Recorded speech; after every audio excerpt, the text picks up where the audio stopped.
नमस्कार दोस्तों, मैं फनीश शर्मा एक बार फिर आप सभी लोगों के सामने हम लोग शुरू करने जा रहे हैं अलजेब्रा का नेक्स्ट पार्ट नंबर 13। दोस्तों, आप लोगों ने जितने भी अच्छा रेस्पॉन्स दिया है, अच्छे कमेंट्स आप लोग कर रहे हैं, हम हर बार यही करने वाले हैं कि अच्छे क्वेश्चन मैं आपको देता जाऊंगा। पार्ट नंबर 13 आज हम लोग कर रहे हैं। 12 तक के पार्ट हमने किए हैं। अब तक आपको अलजेब्रा की जो बुनियादी चीज़ें हैं वो मैं आपको बता चुका हूं और आपको तैयार रहना है उन सभी मुकाम को हासिल करने के लिए और उन सभी समस्याओं को हल करने के लिए जो एग्जाम में आपके सामने आने वाली है। और लगता है सर जी अलजेब्रा हमको नहीं आती, क्यों नहीं आती? भाई साहब पढ़ो, एक बार अच्छे से ट्राई करो। मैं और मेरी पूरी हिम्मत आप सभी के साथ में है। आज से मतलब अगले इस वीडियो से ही हम लोग एक नई पहल करने जा रहे हैं। कल जैसे मुझे मैसेज आए थे, काफ़ी सारे बच्चों ने अपने अपने आंसर्स बताए, सबके आंसर्स बहुत अच्छे थे, क्योंकि ये प्रूव है कि आप लोग बहुत अच्छी तैयारी कर रहे हैं। और यकीन मानिए कि एक बार मुझे, वैसे मैं कहता हूँ ना कि हमेशा एक महीना मुझे दो, आप अगले पूरे ज़िंदगी भर मुझे भूल नहीं पाएंगे, है ना। तो आप लोग जो है कि एक बार मेरे साथ जुड़ो और चीज़ों को करने की कोशिश करो। एक बार उठा करके पेन को पूरी मेहनत करो, उठा करके ना कॉपी पे रखो और फिर शुरू हो जाओ। एक बार, दो बार, तीन बार। अरे ऐसा कैसे हो सकता है? मतलब कि पार्ट नंबर 12 में क्वेश्चन बच्चों ने कमेंट करके बताया, मैं तो भूल ही गया था कि सर उसके हमने 6-7 मेथड्स किए हैं। मतलब कि 7-7 मेथड से हम लोग आंसर निकाल रहे हैं। इससे बड़ी क्या चीज़ हो सकती है? तो आपके पास में वो सारे रास्ते हैं जहाँ से सिलेक्शन हो सकता है। और अगर अब भी सिलेक्शन नहीं हो रहा तो इसकी वजह केवल आप है, ठीक है।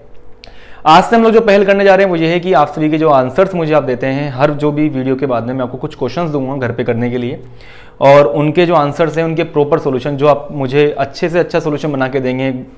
एक जयपुर के बंदे हैं, सनी, पूरा नाम मुझे ध्यान नहीं है, तो सनी साहब जो हैं, आप सनी देवल तो नहीं है वो, सनी साहब ने जो है कि बहुत अच्छा सॉल्यूशन किया। जितने तरीके से मैंने बताया उतने तरीके से करने की कोशिश की, अप्रिशिएट किया मेरे एफर्ट को कि सर जी मैं सोचता था शायद ऐसे ही होगा, मैं सोचता था शायद ऐसे होगा, लेकिन आपने 6-7 तरीके बता दिए। मतलब समझ में आ गया कि हर क्वेश्चन में कहीं ना कहीं कोई जुगाड़ होता है जहाँ से हम लोग आंसर निकाल सकते हैं। उसमें जितने भी पॉसिबल केस बन सकते हैं उस क्वेश्चन को सोल्व करने के, उसके सोल्यूशन हमें जो है प्रोवाइड कराए हैं। अब मैं स्क्रीन पर जो आपके सामने आ रहे हैं आप लोग देख लीजिए कि जो सॉल्यूशन बनाया है, लास्ट वाले वीडियो में मैंने आपको क्वेश्चंस दिए थे, उन क्वेश्चंस का सॉल्यूशन आपके सामने है स्क्रीन पर। और इन सॉल्यूशंस को आप लोग जो है कि तैयार कर लो दोस्तों, पूरे अच्छे से देख लीजिए, मैच कर लीजिए। आप लोग भी चाहते हैं कि भाई आपकी भी फोटो के साथ में आपका सॉल्यूशन आ जाए हमारे चैनल पे, तो आप लोग जो है कि अपनी फोटो तो मुझे पता ही रहती है आपकी, मैं व्हाट्सएप डीपी से ले लेता हूँ, या फिर आप लोग चाहें तो अपनी एक बढ़िया सी फोटो और साथ में सॉल्यूशन। आज नहीं तो कल किसी ना किसी वीडियो में आपका जो है कि जिक्र हो ही जाएगा। यकीनन अनूप कविया जी, आप जो हैं कि जोधपुर से हैं और आप लोग भी ये बता रहे थे सर जी आपने सॉल्यूशन काफ़ी अच्छा दिया है। अभी सनी का सिलेक्ट कर लिया, अगली बार आपका आ जाएगा, ठीक है। हम लोग करते जाएंगे, ऐसा थोड़ी है कि 4-5 वीडियो में ही ये दास्तां खत्म होने वाली, बहुत लंबा हम लोग चलने वाले हैं।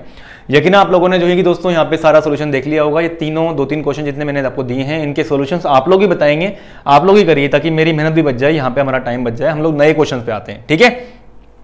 चलो दोस्तों, तो स्क्रीन से अब जो है कि क्वेश्चन हट चुके हैं। अब आपके सामने मैं और ये सवाल आते हैं। क्वेश्चन नंबर फर्स्ट आज की कहानी में वो आपको दे रखा है दोस्तों यहाँ से कि सर a² बराबर जो है वो b+c है, b² बराबर जो है वो c+a है, एंड c² बराबर जो है a+b है। जी सर, आप लोगों ने बताना है कि 1/में a+1 प्लस 1/में b+1 प्लस में जो है कि 1/में c+1 ये बराबर कितना होगा। टारगेट हमारे सामने ये है। ये क्वेश्चन वास्तव में अच्छा है, इसमें हमको सीखने के लिए बहुत कुछ मिलेगा। इसका बेसिक भी बहुत दमदार है ना, आप सीखो इसमें, आपको पता होगा, आप लोग आंसर निकाल भी सकते हैं, इसमें कोई दिक्कत नहीं है। कहीं ना कहीं जुगाड़ बना करके हम लोग आंसर निकाल पाएंगे। तो हम लोग इसका सॉल्यूशन तैयार करते हैं। सबसे पहले इस टाइप का जब भी क्वेश्चन आपके सामने आएगा उसके लिए आप लोग तैयार हो जाएंगे। देखो, जैसे आपने कहा सर मेरे पास में मैं एक के लिए खेलता हूँ, क्योंकि वही किसान के 3 बेटे वाली कहानी, जो चीज़ यहाँ पर हो रही है वही यहाँ पर होगी, वही यहाँ पर होगी। यानी कि 1/में a+1 1/में b+1 निकालने की जरूरत नहीं है, किसी भी एक को सोल्व कर लो, ताकि ABC की वैल्यूज़ को हम लोग जो है कि चेंज करते जाएंगे और आंसर आ जाएगा। सॉरी, आगे बात करें दोस्तों कि a² का वैल्यू अगर मेरे पास में b+c के बराबर है, तो मैं ऐसा बोल सकता हूँ सॉरी कि मेरे पास में a जो कहीं ना कहीं b+c के बराबर है ना। यानी कि मैं ऐसा बोल सकता हूँ कि सही a बराबर जो है वो b+c/में a है। कि हाँ सर है। मैं कहा आपको क्या चाहिए? कि सर हमको तो a+1 चाहिए। मैं कहा a+1 चाहिए तो 1 जोड़ो इसमें फिर। अच्छा, तो a+1 आपको चाहिए तो आप लोग लिखेंगे यहाँ पे b+c और प्लस का यहाँ पे 1/में a हो गया। रास्ता पता है, सब कुछ नजर आ रहा है। सर जी a+1 जो है यहाँ पर आएगा b+c प्लस का a/में a हो गया। मैं कहा आपको यही चीज़ चाहिए थी कि सर नहीं, क्या चाहिए आपको? मैं कहा 1/में a+1 चाहिए। मैं कहा अच्छा, इसकी ऐसे टांग पकड़ के उल्टा करो उसको। कैसे करें? सर जी ऐसा है कि अगर आप चाहते हैं कि 1/में a+1 का वैल्यू निकाला जाए तो दोस्तों a ऊपर आ जाएगा और नीचे कितना आ जाएगा a प्लस बी प्लस सी। समझ रहे हैं ना आप लोग, ये भावना है उतारना सीखो कि सर जी हम कैसे सोचेंगे। भाई सोचो एक बार तो ट्राई करो ना, एक बार सीख लिया अगली बार दिक्कत नहीं आनी चाहिए। इस टाइप का जब भी क्वेश्चन आएगा सोचना कि सर जी आपने जो बताया था उस तरीके से क्या हम लोग आगे बढ़ पा रहे हैं क्या। 1 में a प्लस 1, ये यहाँ पर a इसलिए आ रहा है क्योंकि यहाँ पर a था, यानी कि आप लोग सीधा तुक्का बढ़ा सकते हैं यहाँ से। b प्लस 1 का वैल्यू कितना आएगा, b अपॉन में a प्लस में b प्लस में c बन जाएगा। अच्छा 1 में c प्लस 1 कितना आएगा, ये आएगा जी c अपॉन में a प्लस में b प्लस में c आ जाएगा। ये लीजिए साहब हो गया मामला खत्म। मैं कहा यार देखो कहानी ऐसी है, मैंने क्या कि सर आप तीनों को जोड़ना है। मैंने कहा तीनों को जोड़ना है तो जोड़ने के बाद में क्या बनेगा, a अपॉन में a plus b plus c plus में b अपॉन में a प्लस में b प्लस में c प्लस में c अपॉन में a plus b plus c, ऐसा ही कुछ होगा। हाँ सर, इसका अगर हम लोग एलसीएम ले लेते हैं तो कितना होगा दोस्तों, a plus B plus C divided by a plus B plus C. इसको कैंसिल आउट कर देते हैं, आंसर कितना आ जाएगा जी 1। मैं कहा ठीक है साहब। अच्छा दोस्तों यहाँ से हम लोग शुरू करते हैं। ये तो था मेथड नंबर फर्स्ट, ये हमें आना चाहिए। मैं आपको फिर किसी वहम में नहीं रख रहा हूँ, अगर आप लोग प्रॉपर तैयारी करना चाहते हैं तो आपको बेसिक आना चाहिए हर क्वेश्चन का, ऐसे भी हो सकता है।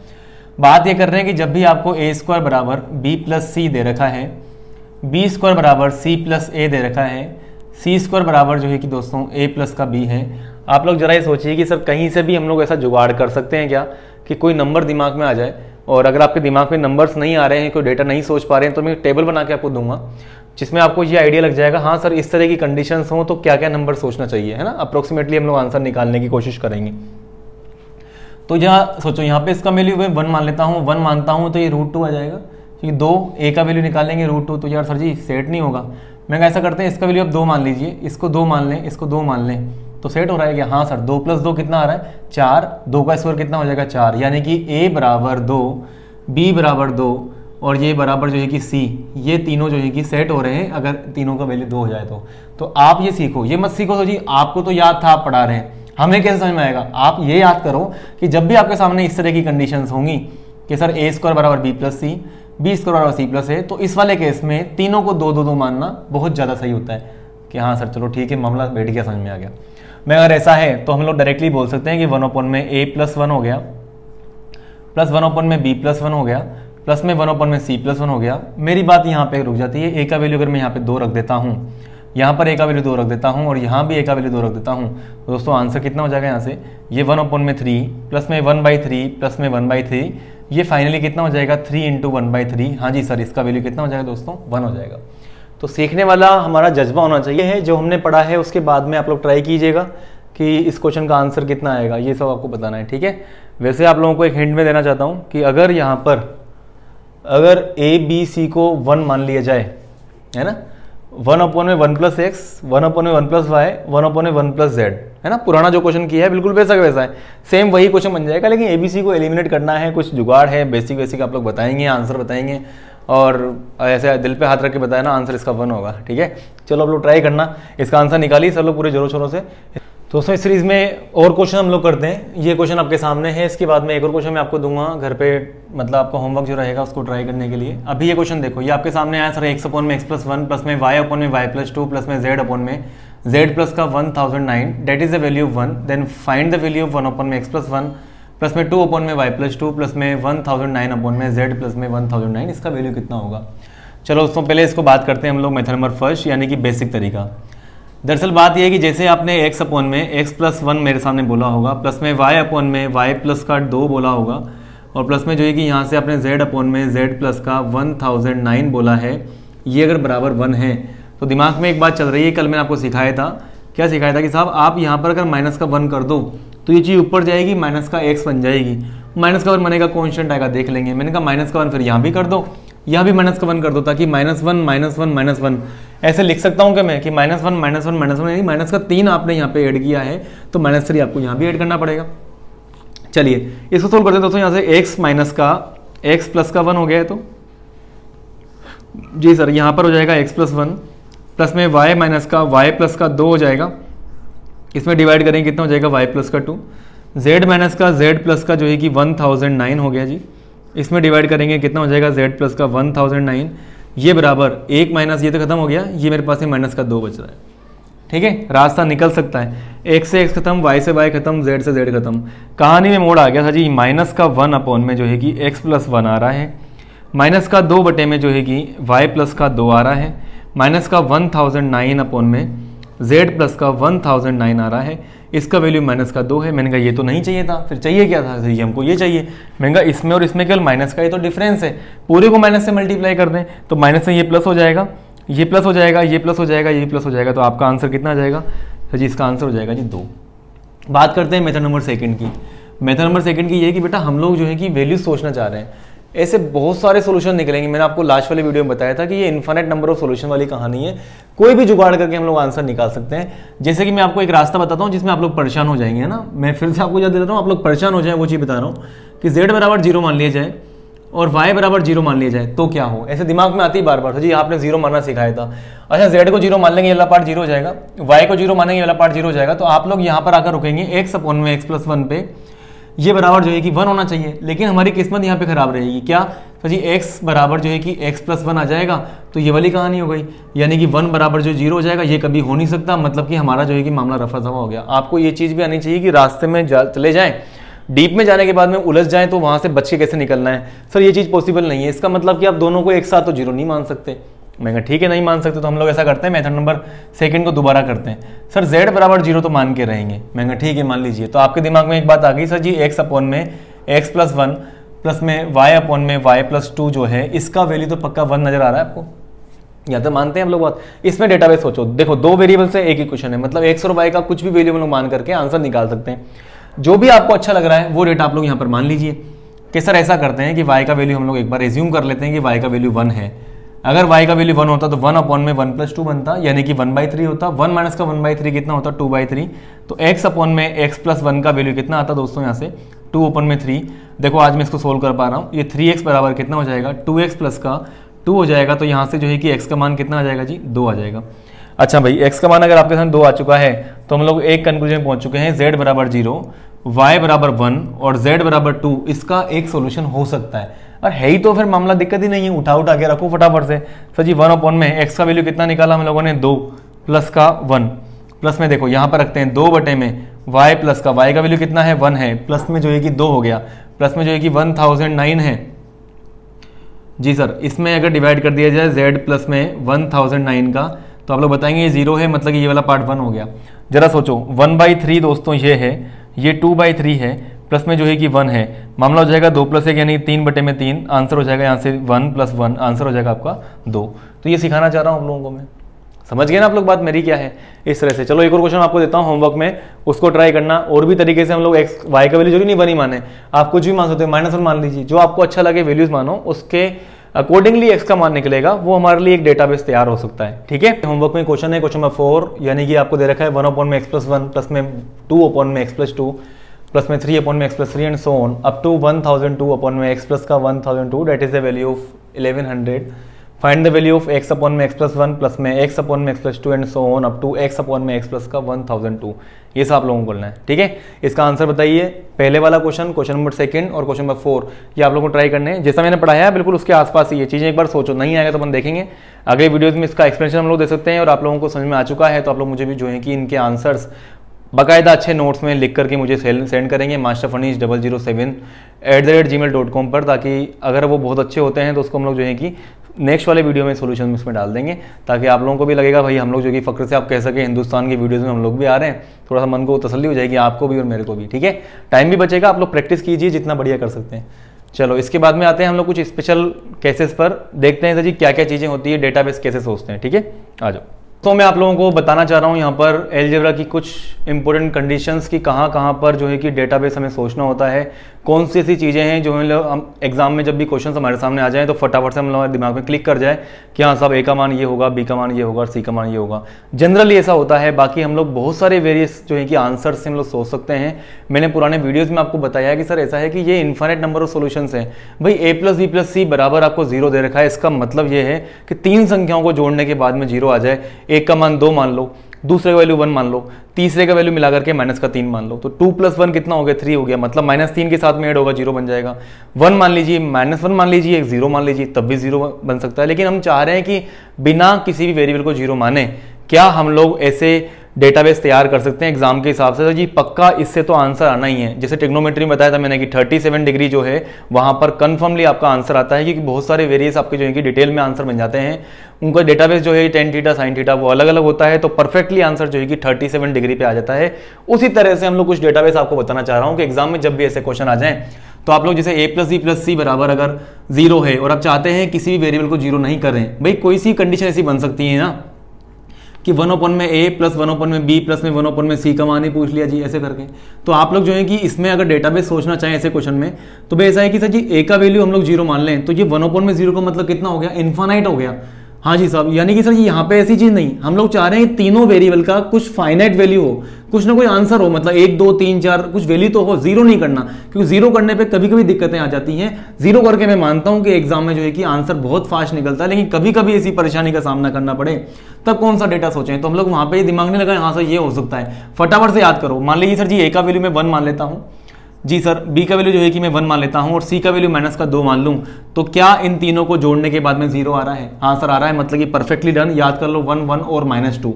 बात करते हैं a स्क्वायर बराबर b स्क्वायर बराबर c है, c प्लस है, और c स्क्वायर बराबर जो है कि b प्लस है। तो मैं आपको ये बात सिखाना चाह रहा हूं कि सर यहाँ पर कौन सा वैल्यू रखें। अगर 1 1 रखता हूं तो a स्क्वायर बराबर 2 बनेगा, जैसा कि पुराना क्वेश्चन हमने किया पूरे वीडियो में। फिर देखो यहाँ से b स्क्वायर बराबर c प्लस है, सर 1 1 पे मामला सेट नहीं हो रहा। हमने क्या सीखा सर जी, a बराबर b बराबर c, क्योंकि ये इक्वली डिस्ट्रीब्यूट हो रहा है, मतलब कि ABC उन किसान के 3 बेटों की तरह है जिसमें कोई पक्षपात नहीं होगा। a बराबर b बराबर c होगा, बराबर जो है कि आप लोग 2 मान लीजिए, ताकि आपके दिमाग में एक बात रहे 2 प्लस का 2 कितना हो गया, 4 हो गया, 2 का स्क्वायर कितना हो गया, 4 हो गया, बैलेंस हो गया। जब भी आपके सामने ऐसी क्वेश्चन आ जाए और कोई भी क्वेश्चन पूछ ली जाए तो फटाफट से आप लोग क्या करने वाले हैं कि सर जी a बराबर b बराबर c बराबर 2 वैल्यू रखो और आंसर निकालो। इसमें किसी भी वेरिएबल को हमने जो है कि 0 नहीं किया है, ठीक है। चलो दोस्तों यहाँ पे आते हैं जी, कभी कभी ऐसी कंडीशन आ जाए ab प्लस का bc प्लस का c है बराबर ये है, और कभी कभी पूछ लिया जाए 1 में a स्क्वायर माइनस का bc है प्लस का 1 में जो है कि b स्क्वायर माइनस का जो है कि ac है प्लस में 1 में c स्क्वायर माइनस का ab है, इसका वैल्यू बता दो जी।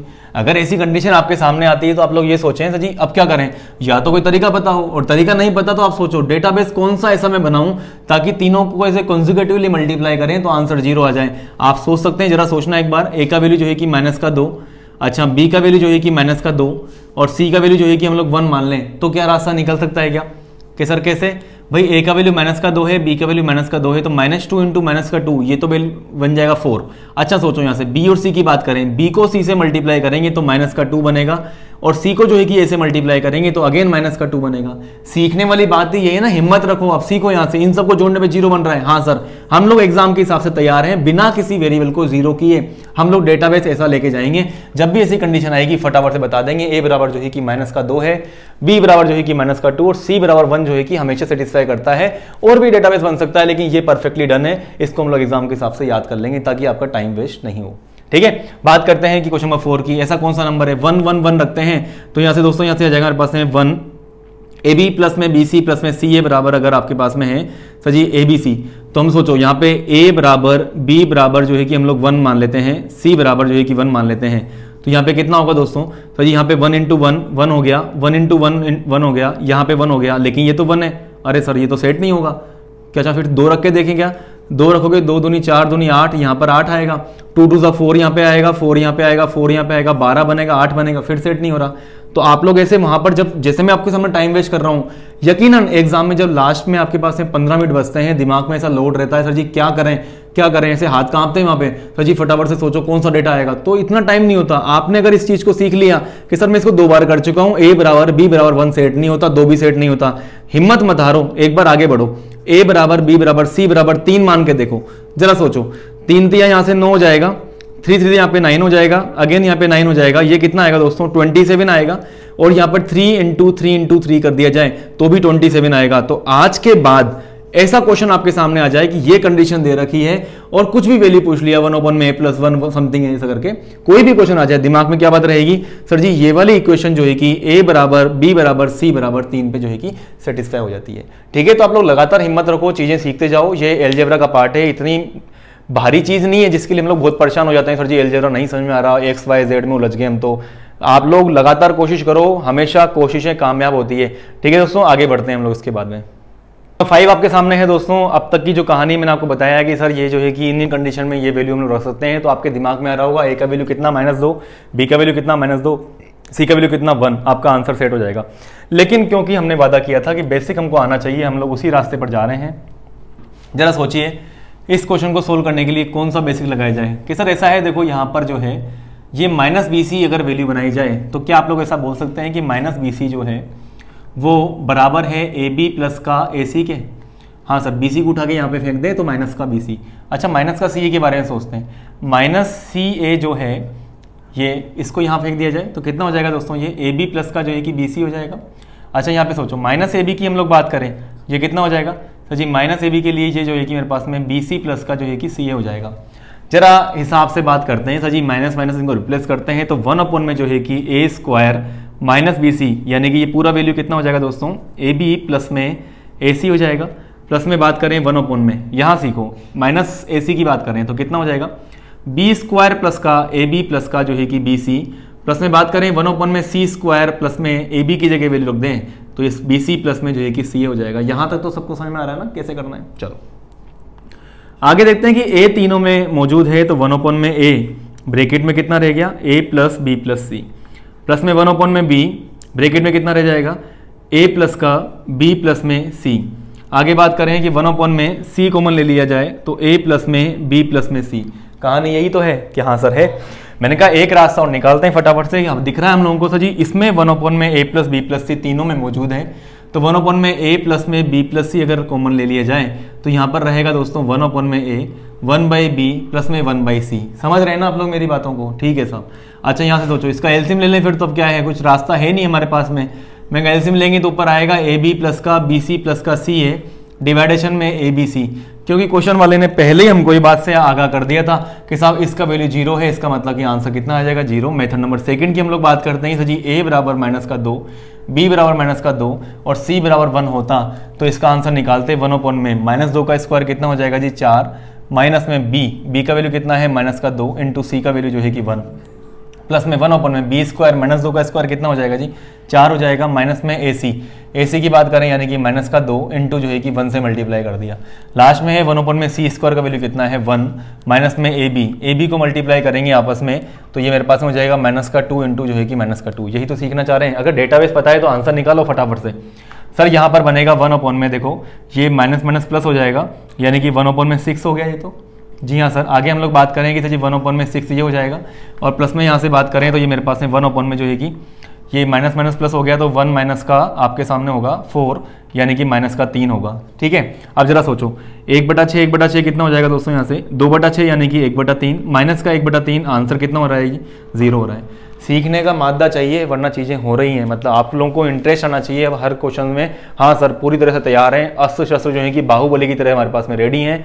हम लोग जैसा भी क्वेश्चन आएगा उसको करने के लिए पूरी तरह से तैयार हैं। ठीक है, तो आप लोग नए नए क्वेश्चन मैं आपको देता जा रहा हूँ। अभी 1-2 क्वेश्चन की सीरीज में आपके सामने यहाँ पर दूंगा, उनको आपको ट्राई करना है, उन चारों क्वेश्चंस के आंसर निकालने। आज की वीडियो के लिए इतना ही दोस्तों।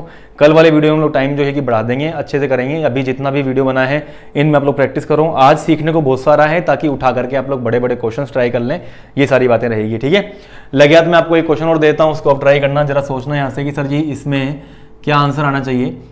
जैसे मान लीजिए आपको दे रखा है कि 9 में x तो ये है, प्लस में x है, इसका वैल्यू आपको दे रखा है मान लीजिए 6 दे रखा है। आपसे पूछा है कि बताइए कि सर जी x² प्लस का x प्लस में 1 का वैल्यू कितना होगा। ये सोचना आप लोग, इसमें भी डेटाबेस रखना सीखिए आप लोग, और ये बताइए कि सर जी क्या किया जाए ताकि आंसर आ जाए, मामला ये है। ठीक है, चलिए मिलते हैं दोस्तों नेक्स्ट वीडियो में।